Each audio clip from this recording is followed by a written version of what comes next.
Movie start होती है एरेंडेल में, जहां हम देखते हैं कि एल्सा और एना दोनों बहनें एक रूम में इंचांटेड फॉरेस्ट बना रही हैं।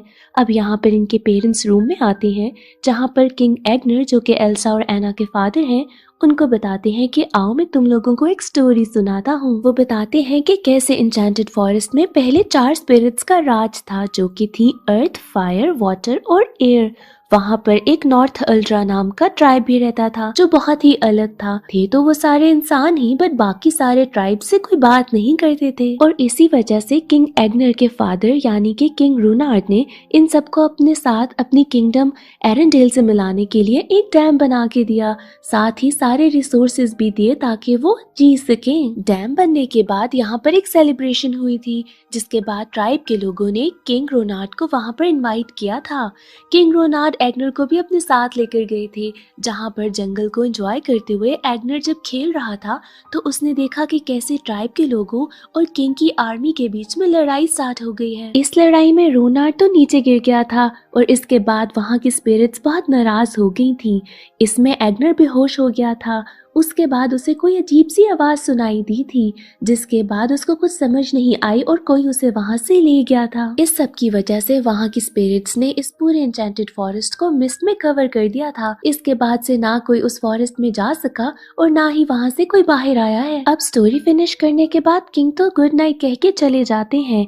एल्सा और एना अपनी मॉम से मजीद डिटेल्स मांगती हैं, जिसके बाद वो बताती हैं कि कैसे बचपन में एक सॉन्ग के थ्रू उनको बताया जाता था कि एक आतोहालन नाम का रिवर है जो कि हर तरह की मिस्ट्री को जानता है और उससे अगर कोई चीज पूछी जाए तो वो बता भी देता है। अब इनके बचपन का सीन शिफ्ट होता है और हम देखते हैं प्रेजेंट में, जहाँ पर एल्सा एना के साथ अपनी किंगडम को रूल कर रही है। ऑटम आने वाला था और यहाँ पर वो अपनी किंगडम और क्रिस्टोफ के साथ सेलिब्रेशंस के लिए तैयारियां कर रही थी। इस सब के बीच में एल्सा को कुछ सिंगिंग वॉइसेस सुनाई देती हैं, जो कि सिर्फ एल्सा को ही सुनाई दे रही थी। इस सब से एल्सा बहुत परेशान हो रही थी। एना एल्सा को परेशान देखती है तो उसे रिलैक्स करने के लिए एक सॉन्ग सुनाती है और फिर सुला देती है। अब नींद में भी एल्सा को अचानक से वही आवाज सुनाई देती है, जिससे एल्सा की नींद खराब हो जाती है। वो उठती है और बाहर जाती है और कोशिश करती है कि किसी तरीके से इसी आवाज से कम्युनिकेट किया जा सके। उसकी मैजिकल पावर्स यहाँ पर काम आती हैं और उसको उनमें सिंबल दिखाई देते हैं। यहाँ पर पूरी किंगडम में अचानक से एल्सा की मैजिकल आइस गिरने लगती है और बाकी सारे लोग इस आइस को देखने के लिए बाहर निकलते हैं, तो वो ही स्पिरिट्स उन पर हमला कर देती हैं। ये वो ही 4 स्पिरिट्स थी। चारों स्पिरिट्स में से अभी लोगों को तंग करने वाली सिर्फ 3 थी, फायर, वाटर एंड एयर। यहाँ पर एल्सा रियलाइज करती है कि अभी अर्थ को भी आना बाकी था और वो बाकी सारे लोगों से कहती है कि इस जगह को छोड़कर बाहर निकलना होगा। उसके बाद वो एना को सारी बात बताती है कि कैसे उसे आवाजें आ रही थी। इसके बाद हम यहाँ पर ट्रोल्स को देखते हैं और उनके लीडर को भी।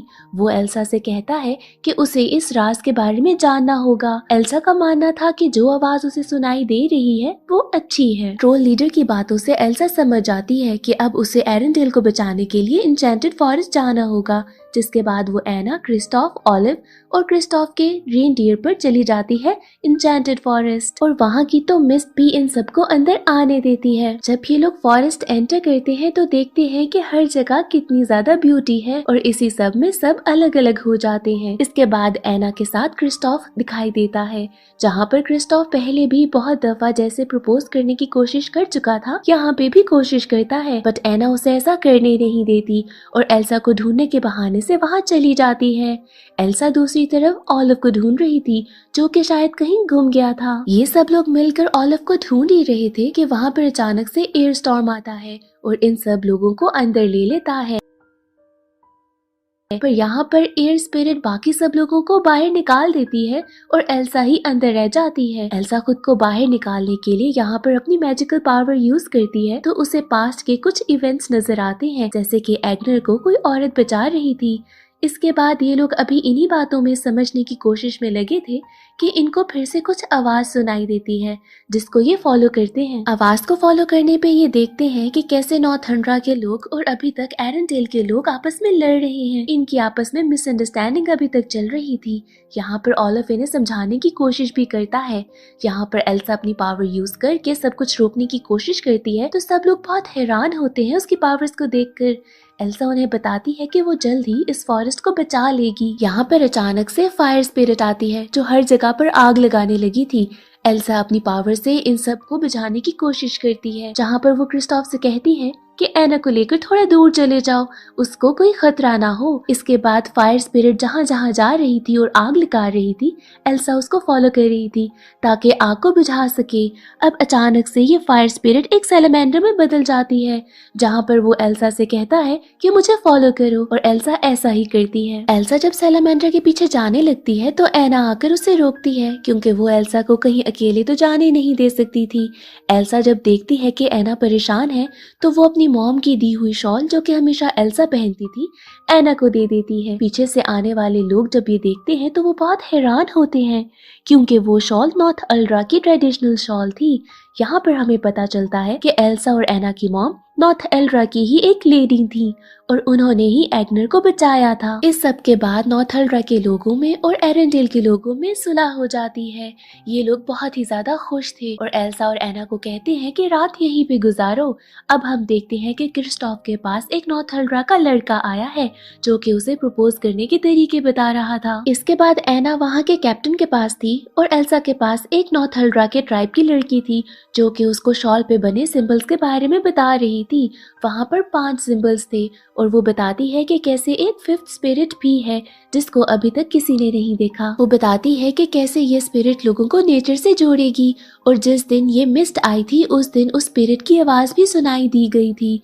एल्सा बताती है कि कैसे उसके फादर ने उस आवाज को सुना था और अब एल्सा को भी वही आवाज सुनाई दे रही है। शायद इसका मतलब ये है कि वो ही 5th स्पिरिट होगी। उसके बाद कुछ अर्थ जायंट्स आते हैं जिनसे ये लोग बच तो जाते हैं, बट एल्सा एना से कहती है कि यहाँ के लोगों की जान हम मजीद खतरे में नहीं डाल सकते और हमें नॉर्थ जाना होगा जहाँ से वो आवाज आ रही है। इसके बाद एल्सा और एना यहाँ पर बाकी सारे लोगों को छोड़कर निकल पड़ती है नॉर्थ को। क्रिस्टोफ इस बात से बहुत उदास होता है। एल्सा, एना, ऑलिव और वो सैलामेंडर जब नॉर्थ की तरफ जा रहे थे तो रास्ते में इन्हें अपने पेरेंट्स की रेक्ड शिप नजर आती है। ये लोग जब शिप की तलाशी लेते हैं तो वहाँ पर उन्हें एक वाटरप्रूफ कंपार्टमेंट मिलता है जहाँ पर कुछ पेपर नोट्स थे और एक मैप भी था, जिससे पता चला था कि उनके पेरेंट्स डार्क सी से होते हुए आतोहालन जा रहे थे ताकि एल्सा की पावर्स के बारे में जान सके। डार्क सी बहुत ही ज्यादा खतरनाक था जहाँ पर हर कोई जाने वाला मारा जाता था। अब यहाँ पर एल्सा सारी सच्चाई जानने के लिए वाटर स्पिरिट को बुलाती है जो कि कुछ इमेजेस से बताती है कि कैसे उसके पेरेंट्स डार्क सी में ही मारे गए थे। एल्सा को तो अब गिल्ट खाने लगता है। उसको लगता है कि उसके पेरेंट्स की डेथ उसी की वजह से हुई थी क्योंकि वो उसकी पावर्स के बारे में ही जानने के लिए जा रहे थे। वो रोते हुए शिप से बाहर जाती है और एना उसे फॉलो करती है। एना एल्सा को समझाती है कि पेरेंट्स ने ये अपनी मर्जी से किया था और एल्सा की पावर्स के बारे में सिर्फ वो जानना चाहते थे। यहाँ पर वो ये भी कहती है कि कैसे उसकी पावर्स एडोना की काइंडनेस का गिफ्ट थी क्योंकि वो नॉर्थ अल्ड्रा से बिलोंग करते हुए भी अपनी काइंडनेस की वजह से एनिमी को बचा रही थी। इन सब बातों से एल्सा थोड़ा बेहतर फील करती है, जिसके बाद वो एना को बताती है कि सच्चाई जानने के लिए उसे एतोहालन जाना होगा और वो भी इस डार्क सी को क्रॉस करके।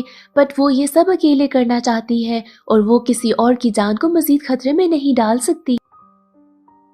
एना तो अकेले एल्सा को भेजना नहीं चाहती थी, पर यहाँ पर एल्सा एक आइस बोट बनाती है जिसमें ऑलिव और एना को डालकर वो दूर भेज देती है। पर ये लोग जब दूर जा रहे थे तो एना ने भी बहुत चालाकी दिखाई और बोट को चेंज कर लिया। यहाँ पर वो जायंट अर्थ मॉन्स्टर से गुजरते हुए छुपके से खामोशी से एक जगह पर पहुंच जाते हैं। दूसरी तरफ हम देखते हैं कि एल्सा डार्क सी में जाने की कोशिश कर रही थी पर डार्क सी उसे बार बार बाहर फेंक देता था। एल्सा यहाँ पर अपनी मैजिकल पावर्स यूज करती है और पानी को बर्फ बनाते हुए वो आगे जाती है।